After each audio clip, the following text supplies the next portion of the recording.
Sa isang malayong nayon, isang tamad na dalaga at ang kanyang masipag na ate ang magkasama sa isang bahay.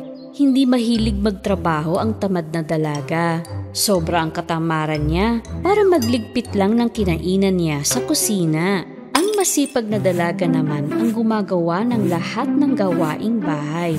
Isang araw, may kumatok sa kanilang pintuan. Oh, may kumakatok sa pinto, ate. Ikaw na ang magbukas. Kakatapos ko lang magkulay ng kuko eh. Binuksan ng masipag na dalaga ang pinto. Ito ay ang kanilang matandang tiyahin. Kinuha agad ng masipag na dalaga ang bag at pinapasok siya. Sumigaw lang ang tamad na dalaga. Kamusta po, tita? Mula sa kinauupuan niya. Pagpasok ng kanilang tiyahin, nakita niya ang silid ng masipag na pamangkin na malinis na malinis. Ngunit nang makita niya ang silid ng tamad na pamangkin, nakasimangot niyang sinabi, "Ang gulo ng kwartong ito! Kahit saan ay napakarumi." Maya-maya ay natapakan ng matandang tiya ang isang tinidor. Ay! Aray! Pa ako! Agad na tumulong sa tiya ang masipag na dalaga. Ang tamad na dalaga ay wala man lang pakialam sa nangyari. Pumunta sa kusina ang masipag na dalaga at nagluto ng masarap na apple pie para sa kanyang tiyahin.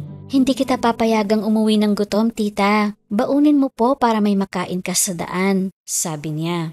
Nang maamoy ng tamad na dalaga ang matamis na amoy ng apple pie, nakihalubilo na siya. Pahingi rin ako ng pie na yan, ha? Sabi niya. Sinaway ng matandang tiyahin nila itong walang galang na ugali ng tamad na pamangkin. Naglabas siya ng gintong suklay sa kanyang bag at inabot sa masipag na dalaga. "Regalo ko para sa iyong pagkamaalalahanin at magalang na pag-uugali." Natutuwang nagsuklay ng buhok ang dalaga. Sa sandaling dumampi ang gintong suklay sa buhok niya, biglang naging magarbo ang kanyang damit. Ang kanyang buhok ay kuminang at nagkaroon siya ng mga gintong alahas. Pagkakita nito, inggit na inggit ang tamad na kapatid na nasabi niya, "Tita, kadalasan mas masarap ang pie ko. Hintay po, ipagluluto rin kita agad." Tumakbo siya sa kusina. Hindi siya naglagay ng asukal dahil ito ay nasa itaas ng istante at mapapagod siya kung aabutin niya ito. Kaya asin ang nilagay niya. Sa halip na mamitas ng mansana sa puno at gayatin ito, sabi niya, Sino ang lalabas ngayon? Kaya kamatis ang isinangkop niya. Pinasok niya ang pie sa oven. Ngunit dahil naiisip niya ang makukuha para sa sarili, napatagal ang pagluluto niya. Sa tingin ko, lutong-luto na nga. Inalok niya ang empanada sa kanyang tiyahin. Hindi alintana ang sunog at masamang lasa nito. Tinikman ito ng matandang babae at nagpasalamat pa rin. Tapos ay binigay niya ang isang gintong suklay bilang regalo. Sa sandaling sinuklay ng tamad na dalaga ang kanyang buhok, naging pangit ang damit niya. Ang kanyang buhok ay gumulo at bumaho siya. Oh, anong nangyari? Wala man lang ginto para sa akin? Sabi ng matandang tiya sa magkapatid. Bawat isa ay nakamit ang gantimpala sa paggawa niya. Pagkatapos ay lumabas siya ng pinto at umuwi na sa kanyang tahanan. Noong unang panahon, sa isang maliit na bahay sa malayong lugar, may isang marikit na bata na nagngangalang Karen. Masayahin siyang bata. Tinatanong niya ang kanyang ina tungkol sa lahat ng gusto niyang malaman. Nay, ano yung maliliit na ilaw sa langit? Mga bituin sila, Karen. Lahat ng nasa lupa, balang araw, ay magiging bituin at magniningning sa langit magpakailanman. Si Karen ay may isang piraso lang na laruan, isang damit at isang pares ng tsinelas na kahoy. Ang tsinelas na kahoy na ginawa ng kanyang ina ay hindi komportable, ngunit ito lang ang meron siya. Isang araw, nagkasakit ang nanay niya, kaya pupunta si Karen sa bayan para bumili ng gamot. Habang daan ay nakakita siya ng isang pares ng pulang sapatos na nakakahon sa gilid ng kalsada. Kumikinang ang mga sapatos, kaya hindi mapigilan ni Karen na iuwi ito. Tingnan mo, Nay. Natagpuan ko ito sa tabi ng kalsada. Ang ganda, no? Kasya ito sa akin.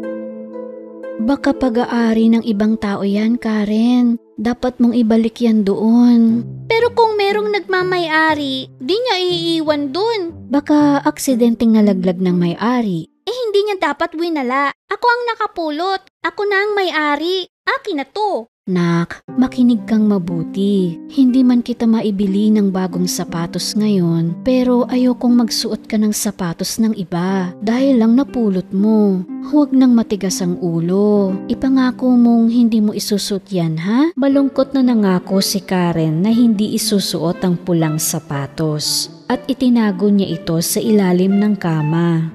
Lumipas ang mga buwan. Isang araw, umuwi si Karen at hindi niya makita ang kanyang ina. Pinagmasdan niya ang paligid at napagtanto niya na ang ina ay naging isa ng maningning na bituin sa langit. Kinabukasan, habang papunta siya sa libing ng kanyang ina, isinuot niya ang pulang sapatos. Ang mga dumating sa libing ay hindi maalis ang tingin sa sapatos ni Karen. Grabe naman siya. Ano ba yan? Walang galang na bata. Pero walang pakialam si Karen dahil mahal niya ang kanyang sapatos. Sa sandaling iyon, isang mabait na matandang babae ang napadaan sa sementeryo. Nalaman niya na naulila na ang batang babae, kaya gusto niya itong ampunin. Gusto mo bang sumama sa akin, iha? Gagawin ko ang lahat ng aking makakaya para maging matagumpay at maganda ka paglaki mo. Kaya naman, si Karen ay tumira sa matandang babae sa loob ng maraming taon. Karen, gamit mo yung sapatos mula pa nung libing ng iyong ina. Kailangan mo nang palitan yan. Napakadumi na, oh. Hindi! Gustong-gusto ko ang pulang sapatos na to. Nako, Karen. Huwag matigas ang ulo. Sige na, magbalit ka na. Bibili kita ng mas maganda, pangako. Ayaw ni Karen na masaktan ng mabait na matanda na umampon sa kanya. Kaya sa wakas ay itinapon niya ang pulang sapatos. Dumaan ang mga araw. At isang umaga, naglalaro si Karen sa kanyang silid na may mga bagong damit at laruan. Dinalhan siya ng matandang babae ng bagong sapatos, ngunit hindi nagustuhan ni Karen. Pero asul ito. Ang pangit. Di ko gusto yan. Sa mga sumunod na taon, hindi pa rin makalimutan ni Karen ang pulang sapatos. Nagdalaga na siya, ngunit hindi nagbago ang katigasan ng ulo niya kahit regaluhan pa siya ng matandang babae. Iha, Hindi ako nagsusot ng ganyan. pero tinahi ko to para sa'yo. Ayoko ng ganyang pagkain. Gusto ko French fries. Kahit isang subo lang, iha. Napapagod man ang matandang babae sa pihikang ugali ni Karen, pinagluto pa rin niya ng French fries. Pagpasok niya sa silid, hinuhubad ni Karen ang asul na sapatos na ngayon ay masikip na. Tingnan mo, maliit na ang lahat ng gamit ko. Lumaki na ako. Oo nga. O sige, mamili tayo ng bagong damit at sapatos. Kaya pumunta ang matandang babae at si Karen sa tindahan. Tingnan mo! Katulad ng dati kong pulang sapatos. Gusto ko yun. Karen, hindi mo kailangan ng magarbong pulang sapatos. Kailangan mo ng pwede mong isuot ng may paggalang. Halimbawa, kapag pupunta ka sa libing, isa lang ang maibibili ko sa'yo. Yung itim na lang ang bilhin natin, ha? At umuwi na tayo. Pagod na ako eh. Wala akong paki. Kung hindi mo bibilhin ng parehong sapatos, magyayapak na lang ako. Batang ito, sana hindi naging matigas ang ulo mo. Binili ng matanda ang itim na sapatos. At para mabili rin ang pulang sapatos, ginamit niya ang natitirang pera. Kinailangan tuloy nilang maglakad pa uwi. Sa layo ng nilakad nila, sumakit ang mga paa ng matandang babae at hindi niya maabutan si Karen. Pero walang pakialam si Karen. Masaya siyang naglakad dahil sa bagong pulang sapatos. Isang araw, sinabi ng matandang babae kay Karen na kailangan nilang dumalo sa isang libing. Karen, isuot mo ang itim na sapatos ha. Kailangan maging magalang tayo sa ating kasuotan. Tumingin si Karen sa itim na sapatos, tapos sa matingkad na pulang sapatos. At pinili niyang isuot ang pula.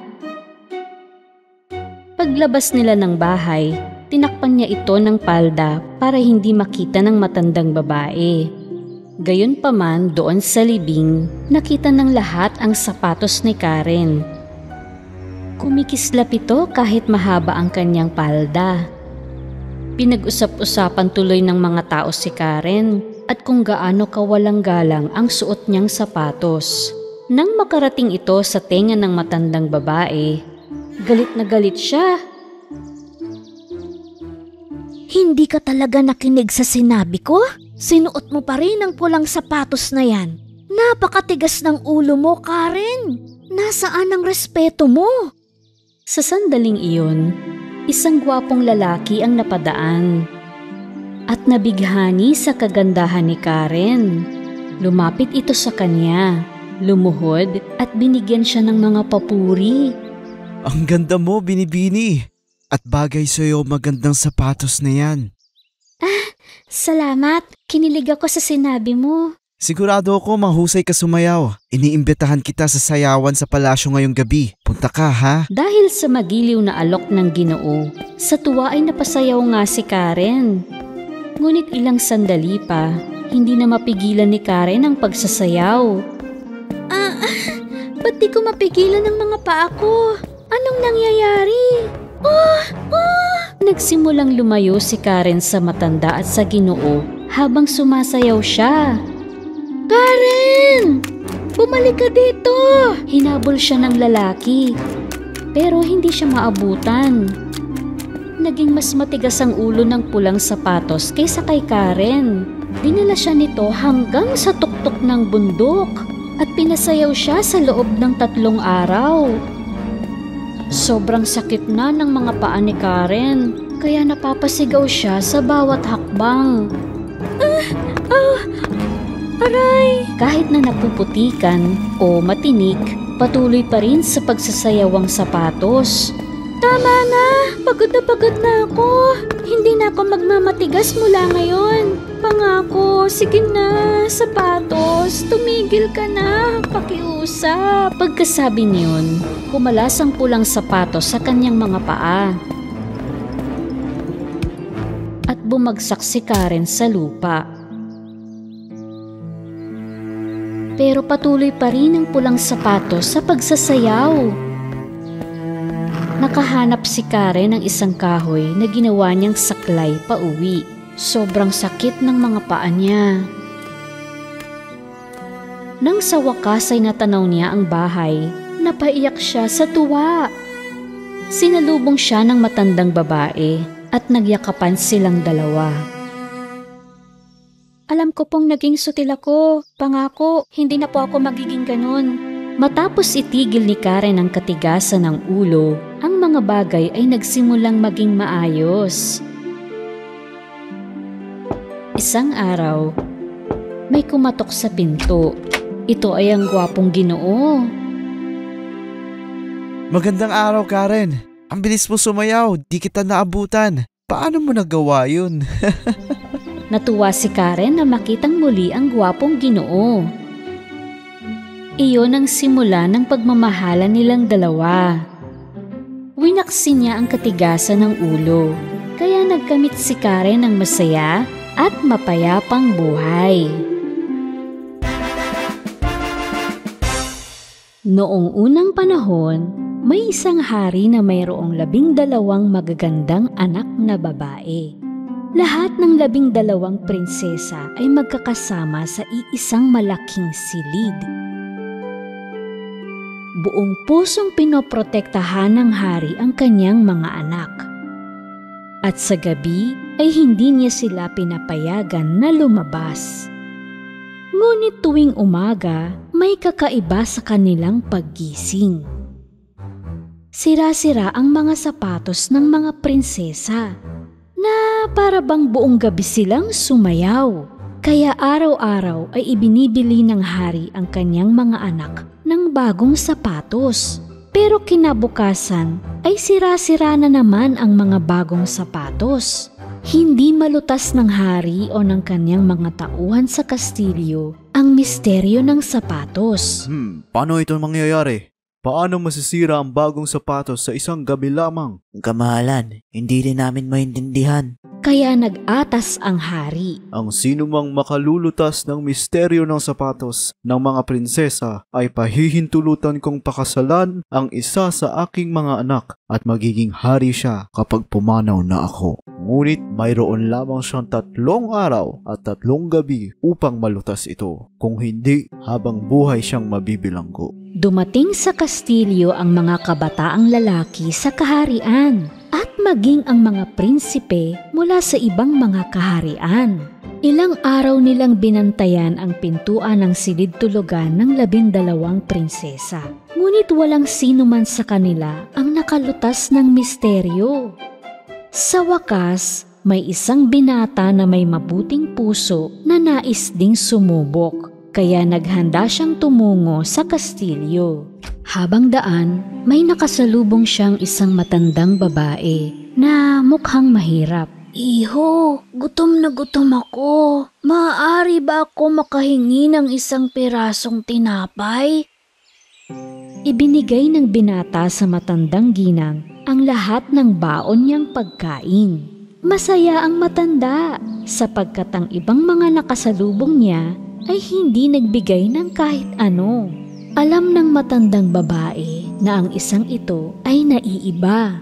Kaya bilang kapalit, binigyan niya ang binata ng isang mahiwagang kapa. Ito ay mahiwagang kapa. Kapag isinuot mo ito, hindi ka makikita ni numan. Pagtungtong ng 12:00 ng gabi, isuot mo ang kapa at makakapasok ka sa silid ng mga prinsesa. Pero mag-iingat ka, huwag mong iinumin ang anumang ibibigay sa iyo ng mga prinsesa. Tinanggap ng binata ang mahiwagang kapa at nagtungo na sa kastilyo. Pagdating niya, sinabi niya na naroon siya upang lutasin ang misteryo ng mga sapatos. Sa unang araw, nagbabantay siya sa harap ng silid nang lumabas ang prinsesa na may dalang limonada. Baka nauuhaw ka, naghanda kami ng limonada para sa'yo. Inom ka muna. Nakalimutan ng binata ang babala ng matandang ginang at ininom niya ito.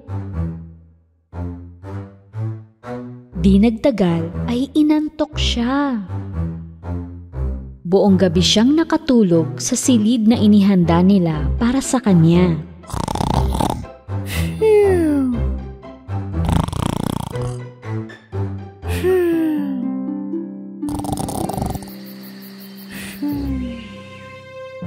Pagsapit ng umaga, napabalikwas ang binata. Naku, hindi ko nasuot ang mahiwagang kapa at hindi ako nakapasok sa silid nila. Sa ikalawang gabi, muling nagbantay ang binata sa harap ng silid ng mga prinsesa. Tulad ng nauna, isang prinsesa ang nag-abot sa kanya ng inumin. Dahil buong araw siyang nagbantay hanggang gabi, uhaw na uhaw ang binata. Hindi nag-iisip, naubos niya ang inumin na ibinigay sa kanya. At syempre, nakatulog siya ulit. Kinaumagahan ng magising siya, naalala niya ang sinabi ng matandang babae. Mag-iingat ka, huwag mong iinumin ang ibibigay sa iyo ng mga prinsesa. Malamang ay may pampatulog sa inuming binigay nila sa akin. Sa sandaling iyon, kinausap siya ng hari.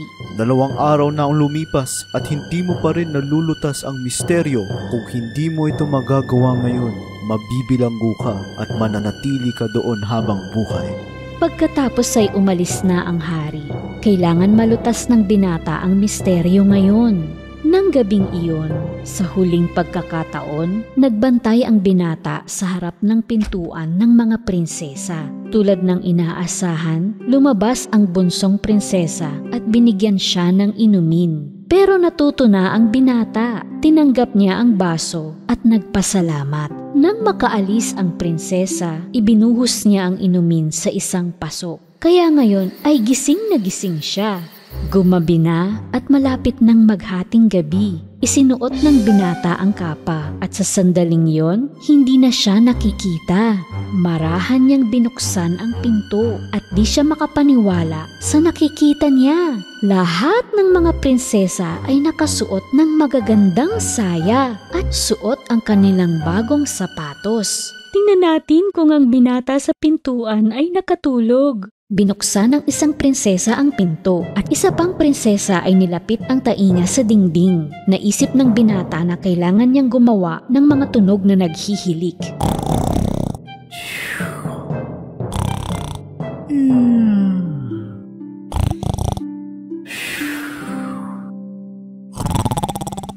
Matapos nilang matiyak na natutulog ang binata, hinila ng panganay na prinsesa ang kanyang kama at pumalakpak ng 3 beses. Isang lihim na pintuan ang bumukas sa dating kinalalagyan ng kama. Isa-isang pumasok sa loob ng lagusan ang mga prinsesa at syempre sumunod ang binata. Ang lihim na lagusan ay isang hagdanan na may daang-daang mga hakbang na pababa. Habang pababa sila ng hagdan, di sinasadyang natapakan ng binata ang saya ng prinsesa sa huli. Parang may tumapak sa damit ko. Kalokohan, malamang ikaw yun. Sa dulo ng hagdanan, dumating sila sa isang gubat. Dumaan sila sa matataas na puno na may mga sanga ng pilak. Kumuha ng sanga ang binata at patuloy na sumusunod sa mga prinsesa. Pagkatapos ng mahabang lakarin, narating nila ang isang ilog kung saan may 12 bangka na hugis sisne na may sakay na 12 mga prinsipe na naghihintay sa mga prinsesa. Sumakay sila sa mga bangka at sumakay din ang binata dun sa pinakahuli. Parang mabigat ang bangka namin ngayon na para bang may nadagdag sa amin. Nakakapagtaka. Hay naku, kung ano-anong sinasabi mo dyan. Nang makatawid sila sa ilog, naroon ang isang malaki at makinang na kastilyo. May maririnig na musika na nagmumula sa loob. Sa labas ng bintana, natanaw ng binata ang maraming tao na sumasayaw. Pagpasok nila sa kastilyo, nagsimula ng sumayaw ang mga prinsesa. Hindi sila nagsasawa at nagsimula na ring masira ang kanilang mga sapatos. Hindi na kinaya ng binata ang kanyang gutom, kaya kumuha siya ng isang hiwa ng cake sa lamesa at nagsimulang kumain. Nakita ito ng bunsong prinsesa. Ha? Yung cake ko? Lumulutang ito na parang may kumakain ito. Itigil mo na nga yung kalokohan mo. Kinuha ng binata ang isang gintong kopa mula sa mesa nang walang nakakapansin. Sumayaw ang mga prinsesa hanggang umaga. Pagkatapos ay sumakay sila sa mga bangka, lumakad sa kagubatan, umakyat sa napakahabang hagdanan. At sa wakas ay nakauwi na sila sa kanilang kastilyo. At ang kanilang mga sapatos ay sira-sira na naman. Masayang-masaya ang binata na nalutas niya ang misteryo ng mga sirang sapatos. Ilang sandali pa ay dumating ang hari.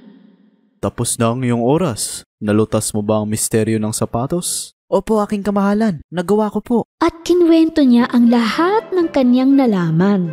Nung una, hindi siya pinaniwalaan ng hari. Ngunit nang ipakita ng binata ang sanga ng pilak mula sa kagubatan at ang gintong kopa mula sa makinang na kastilyo, saka nalaman ng hari na nagsasabi siya ng totoo. Kaya naman, tinupad ng hari ang kanyang pangako. Sinabi ng binata na nais niyang pakasalan ang bunsong prinsesa. Hindi nasisiyahan ang 12 palasayaw na prinsesa dahil ang kanilang lihim ay nabunyag na. Ngunit ang binata at ang bunsong prinsesa na ikinasal ay namuhay namang maligaya. Sa isang malayong lupain, isang matandang babae ang may 3 anak na babae. Ang panganay ay may 1 mata, ang gitna ay may 3 mata, at ang bunso ay may 2 mata. Mas minahal ng kanilang ina ang panganay at gitnang anak.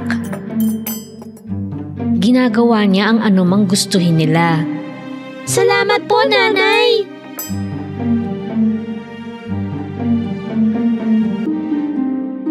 Ang bunsong anak ang palaging binibigyan ng gawaing bahay, kahit na nasasabihan na wala siyang silbi at walang kakayahan.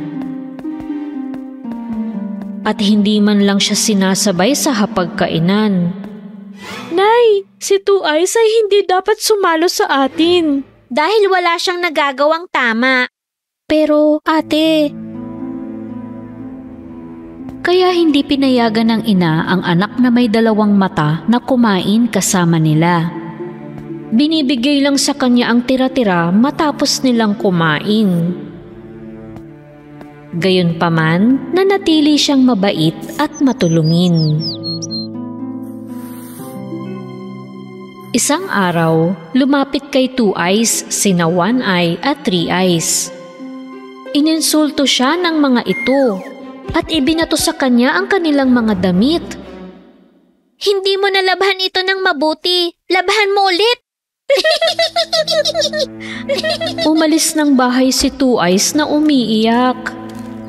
Pumunta siya sa ilog para maglaba ulit. Bakit ganito ang pakitungo nila sa akin? Ano bang ginawa ko sa kanila?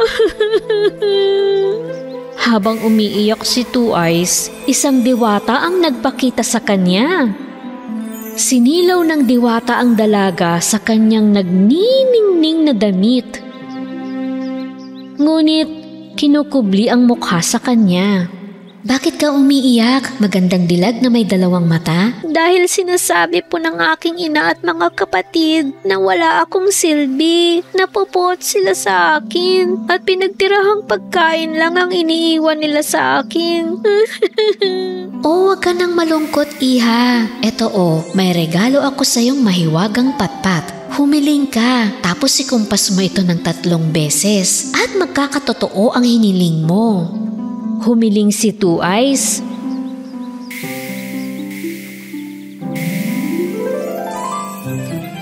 At may lumitaw na hapagkainan na puno ng masasarap na pagkain.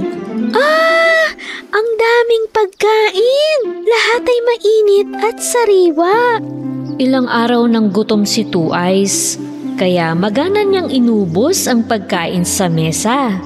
Kapag tapos ka na, ikumpas mo ang patpat ng 2 beses magandang dilag. Tandaan, 2 beses lang. Naglaho ang diwata nang hindi ipinakita ang kanyang mukha. Matapos kumain ng masarap, kinumpas ni Two Eyes ang patpat ng 2 beses. At naglaho ang mesa. Ay, nabusog rin sa wakas. Ang saya ko. Pero, kailangan kong ilihim itong patpat mula kay nanay at kina ate. Baka sirain nila eh. Umuwi si Two Eyes na gamit ang patpat bilang tungkod. Napansin niya ang tirang pagkain sa mesa, ngunit hindi niya ito kinain dahil busog na siya. Araw-araw sa kanyang paglabas ng bahay, bitbit ni Two Eyes ang tungkod. Pumupunta siya sa tabing ilog, ikukumpas ang patpat, at kakain hanggat gusto niya. Ngunit isang araw sa pag-uwi niya, napansin ni na One Eye at Three Eyes ang pagbabago sa kanilang bunsong kapatid na si Two Eyes. Bakit ngumingiti si Two Eyes sa tuwing lalabas at bumabalik siya? At hindi niya kinakain ang mga tinitira natin. Kinabukasan paglabas ni Two Eyes, sinundan siya ng nagsususpetsyang mga kapatid. Ilang sandali pa, narating ni Two Eyes ang tabing ilog. Humiling siya at kinumpas ang patpat ng 3 beses. At lumitaw ang mesa na puno ng masasarap na pagkain. Labis na namangha ang mga ate niya. Nagpapakabusog pala siya sa masasarap na pagkain araw-araw. At hindi siya namimigay. Tumakbo pa uwi sina One Eye at Three Eyes at nagsumbong sa kanilang ina. Hindi makapaniwala ang ina sa narinig, kaya galit na galit siya. Nagtago sila bago umuwi si Two Eyes.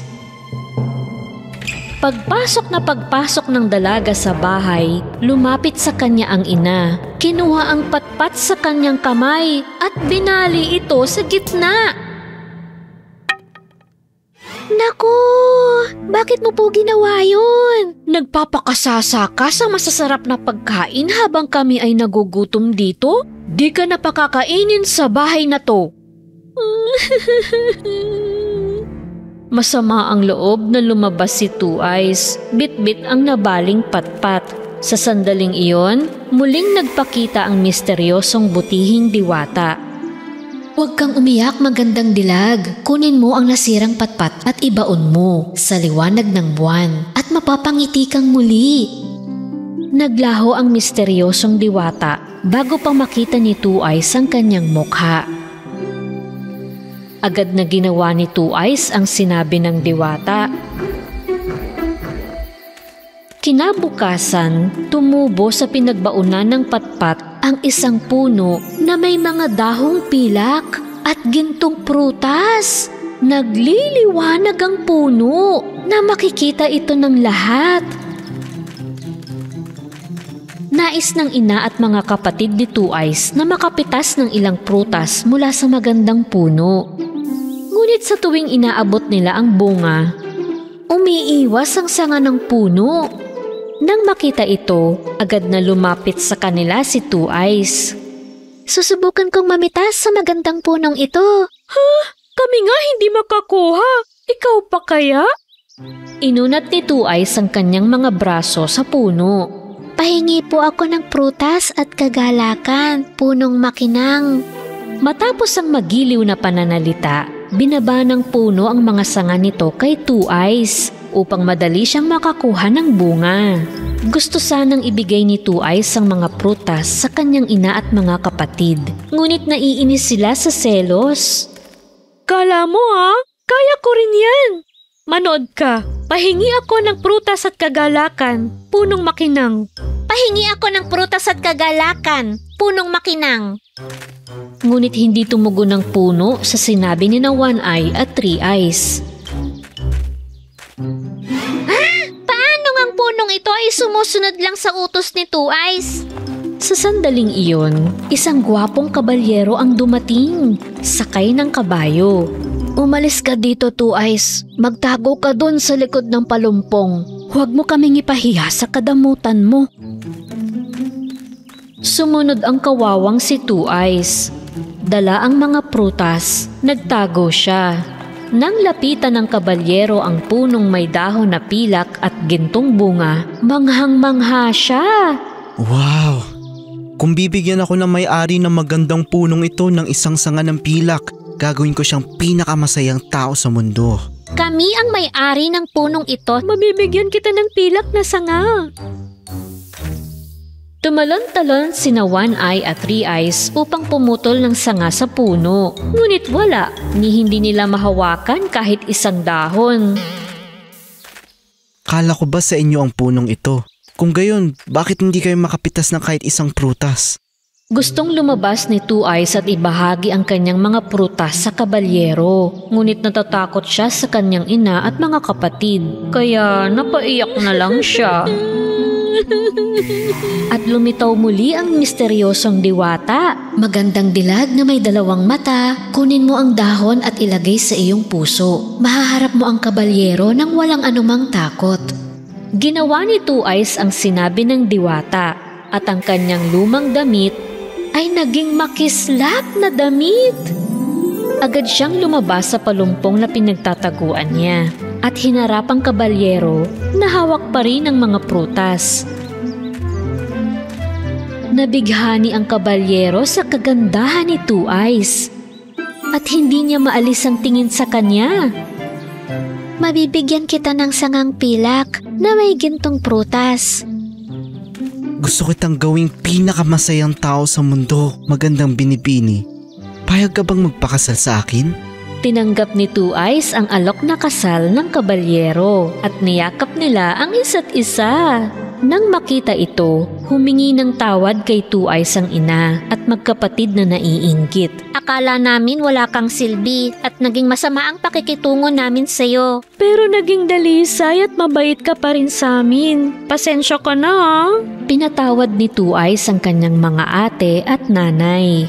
Ang pilak na puno ay sa inyo na. Makakapitas na kayo ng maraming prutas hanggat gusto nyo. Pagkasabi ni Two Eyes ng magagandang salita, lumitaw ang misteryosong diwata sa tuktok ng puno at ipinakita ang kanyang mukha sa unang pagkakataon. Nagulat si Two Eyes nang makitang may 3 mata ang diwata. Napagtanto niya na kahit sino ay makakagawa ng mabuti sa kapwa, gaano man kakaiba ang panglabas na hitsura. Sumakay na sa kabayo ang kabalyero at si Two Eyes at tumungo na sila sa walang hanggang kaligayahan.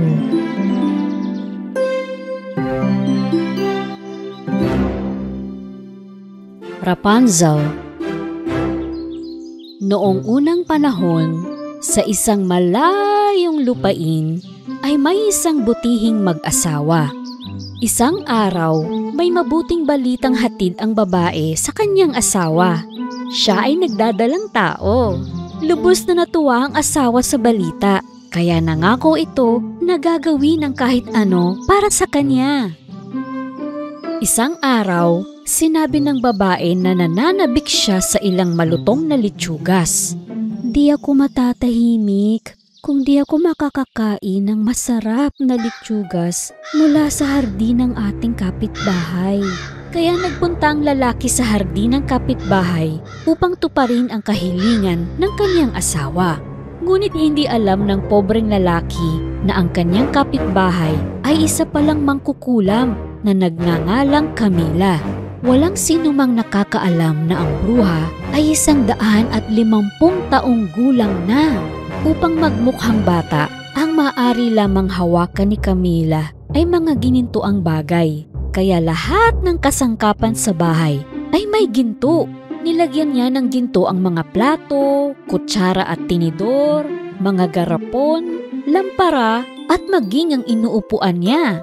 Lahat ay nababalot ng ginto. Isang gabi, may kumatok sa kanyang pinto. Ito ay ang kapitbahay na humihingi ng ilang litsugas para sa kanyang buntis na asawa. Pinayagan siya ni Camila na kumuha sa hardin ng kahit gaano karaming litsugas. Ngunit sa isang kondisyon. Kung ang iyong anak ay may gininto ang buhok, kukunin ko siya.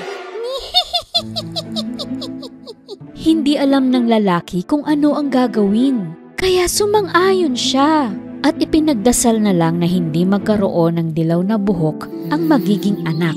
Pagkaraan ng ilang araw, ipinanganak ng kanyang asawa ang isang magandang sanggol na babae na may malagintong dilaw na buhok. Pinangalanan nila itong Rapunzel. Parang alam na ni Camila na ang sanggol ay ipapanganak ng may dilaw na buhok. Kaya kinuha niya ang sanggol ayon sa napagkasunduan at inuwi sa kaniyang tahanan. Inalaga ang mabuti ng bruha si Rapunzel. Palagi niyang sinusuklayan ang ginintuang buhok nito na lumalago sa bawat araw. Hindi kailanman pinagupitan ng buhok ni Camila si Rapunzel dahil kumukuha siya ng mahahabang hibla ng buhok. Niluluto niya ito sa mahiwagang kaldero upang maging ginto. Sa aking mahika, ang kanyang mahabang gininto ang buhok ay magiging totoong ginto. Dinala ni Camila si Rapunzel sa kagubatan. gumamit siya ng mahika upang magtayo ng isang malaki at mataas na tore kung saan magiging ligtas ang buhok ni Rapunzel. Walang hagdan ang tore sa loob o sa labas. Mayroon lamang itong isang maliit na silid na may isang bintana. Mag-isa lamang dito si Rapunzel sa loob ng 18 taon. Maliban lang kung bibisitahin siya ni Camilla. Kapag bumibisita si Camilla, tinatawag niya si Rapunzel mula sa ibaba. Rapunzel? Rapunzel? Ibaba mo na ang iyong ginintuang buhok.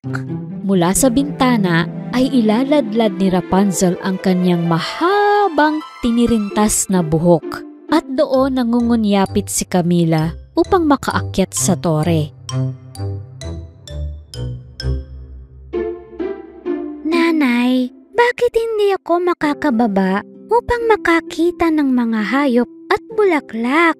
Ito lang ang tanging paraan para maprotektahan kita mula sa kasamaan ng mundo. Maraming mapanganib na hayop sa labas at lahat ng uri ng masamang nilalang. Kung mapapahamak ka, hindi ko na kaya ang mabuhay pa.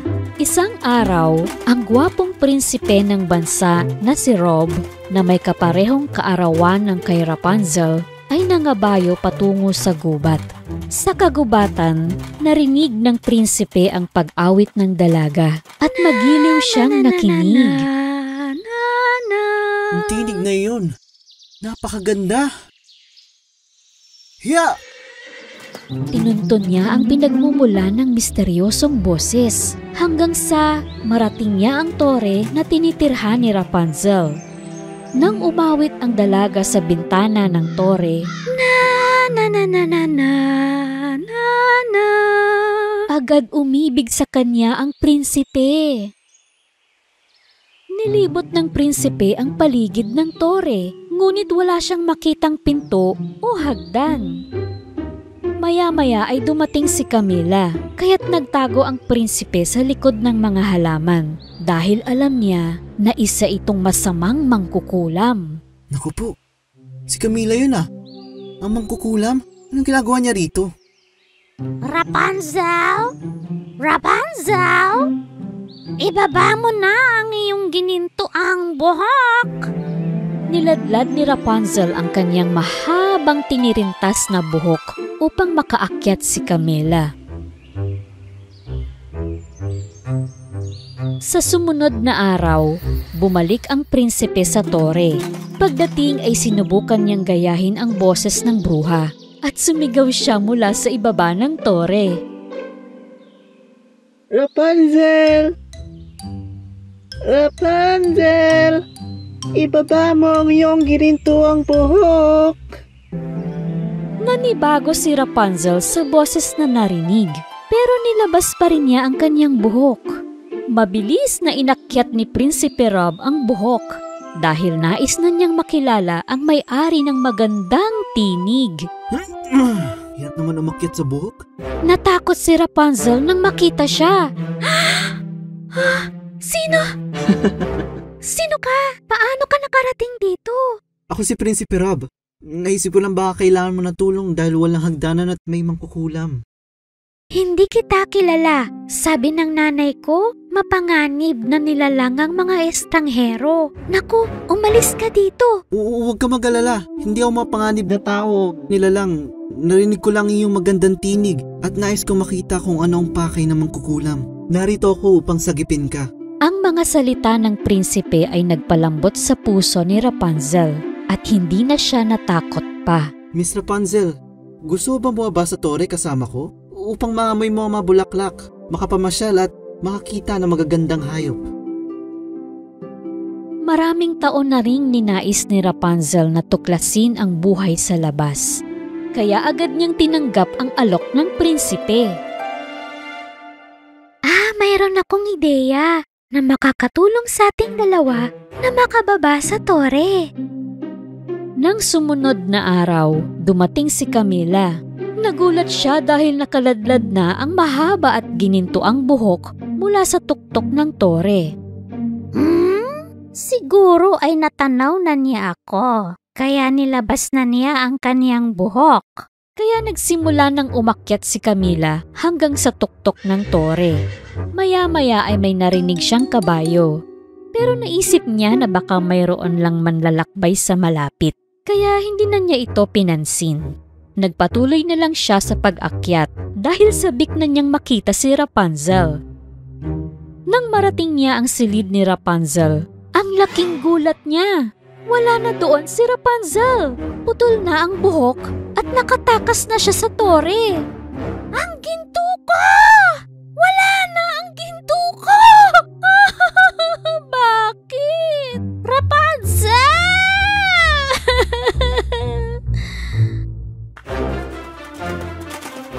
Pinutol ni Rapunzel ang kanyang buhok at itinali ito sa isang bakal sa dingding ng tore. Kaya siya at ang prinsipe ay parehong nakababa ng tore.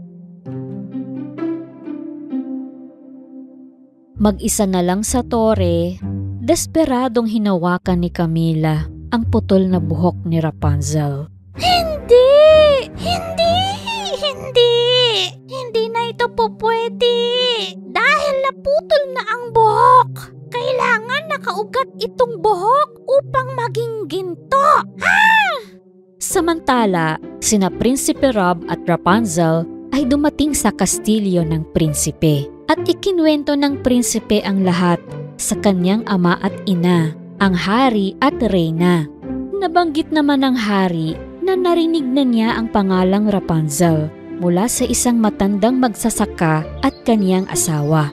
Kaya kaagad na dinala ng prinsipe si Rapunzel sa lumang bahay ng mag-asawa na sinabing nawala ng sanggol na pinangalan ng Rapunzel. Sa sandaling binuksan ng kawawang ina at ama ang pintuan at nasilayan si Rapunzel, nakilala nila siya. Anak ko, kinuha ka sa amin ng masamang bruha na yun. Napakaraming taon na lumipas. Sa wakas nakauwi ka. Kami ang iyong tunay na pamilya. Masayang-masaya si Rapunzel na makilala ang kanyang tunay na magulang. At ano sa palagay mo ang nangyari kay Camila na naiwan sa tore nang walang ginto? Hahanapin kita, Rapunzel! Kailangan ko ang buhok mo na nagbibigay sa akin